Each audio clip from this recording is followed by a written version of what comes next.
Hello students, आज हम समास के चौथे प्रकार द्वंद्व समास के विषय में पढ़ेंगे। तो इसकी परिभाषा देख लेते हैं पहले। प्रायेणो भय पदार्थ प्रधानो द्वंद्वः।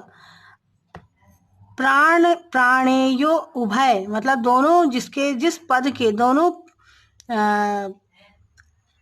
तरफ जो दोनों अंश जो है वो उत्तर पद हो या पूर्व पद हो या उत्तर पद, दोनों ही प्रधान हो, तो वहां पर द्वंद्व समास होता है। द्वंद्व का अर्थ मल्ल युद्ध भी होता है ना। मल्ल युद्ध में जो कुश्ती जिसे कहते हैं, तो उसमें दोनों तरफ समान आयु के समान बल वाले ही होते हैं जो द्वंद्व करते हैं, द्वंद्व युद्ध जो कुश्ती होती है। तो इसीलिए इसे नाम दिया है द्वंद्व समास, है ना। तो अर्थात यत्र समेषाम पदानाम प्राधान्यम भवति तत्र द्वंद्व समासः। जहाँ पर दोनों पद प्रधान हो वहाँ पर द्वंद्व समास होता है।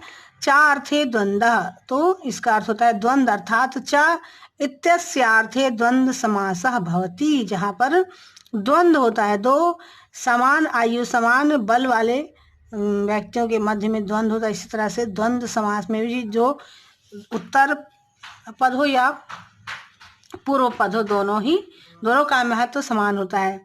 तो समासिक पद हम देख लेते हैं और समास विग्रह। राम लक्ष्मणो, तो इसका जब हम समास विग्रह करेंगे तो रामश्च लक्ष्मणश्च, राम च लक्ष्मण च, तो ये दोनों जो हैं इनका दोनों का महत्व समान है, राम हो या लक्ष्मण। इसी तरह से पितरौ का होगा माता च पिता च, तो माता और पिता दोनों का महत्व समान होता है। इसी तरह से हरि हरौ, हरिश्च हरश्च, हरि हो या हर हो, है ना, हरि हरिहर, तो ये भगवान के लिए कहा जाता है हरि हर। इसी तरह से हेमंत शिशिर वसंताः, इसमें सारे ऋतुओं का नाम दिया हुआ है, हेमंत शिशिर वसंत। इन तीनों ऋतुओं का महत्व से सब समान होता है, चाहे वह हेमंत ऋतु हो, शिशिर ऋतु हो या वसंत ऋतु हो, तो सबका महत्व समान है। इसी तरह इसलिए ये द्वंद्व समास के उदाहरण हैं। इसी तरह से अगला है राम लक्ष्मण भरत शत्रुघ्नाः, तो इसमें चारों भाइयों का नाम लिखा हुआ है, राम लक्ष्मण भरत और शत्रुघ्न।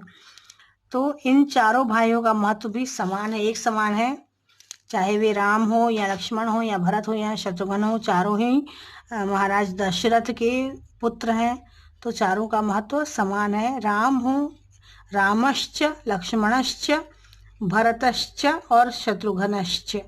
इस तरह से जब हेमंत शिशिर वसंताः का जब समास विग्रह करेंगे तो हेमंतश्च शिशिरश्च वसंतश्च, मतलब हेमंत हो या शिशिर हो या वसंत हो। इस तरह राम हो या लक्ष्मण हो या भरत हो या शत्रुघ्न हो, चारों का महत्व एक समान है।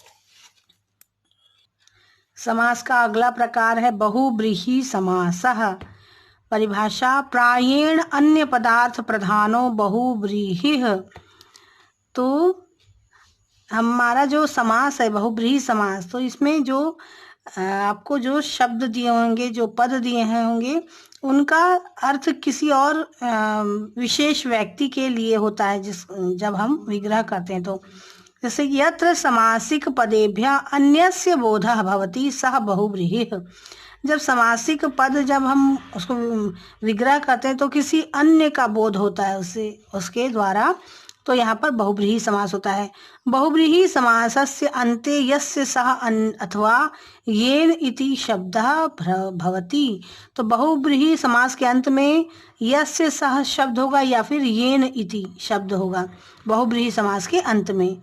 जैसे कि आप उदाहरण स्वरूप देख सकते हैं समासिक पदम और समास विग्रह में पीताम्बरः, पीतम अंबरम यस्य सः, जिसने पीत वस्त्र पीले वस्त्र पहने हुए हैं, पीतम अंबरम यस्य सः, जो पीले वस्त्र पहनते हैं उनके लिए कहा गया है पीताम्बर। तो कौन पहनते हैं? विष्णु जी पीले वस्त्र पहनते हैं।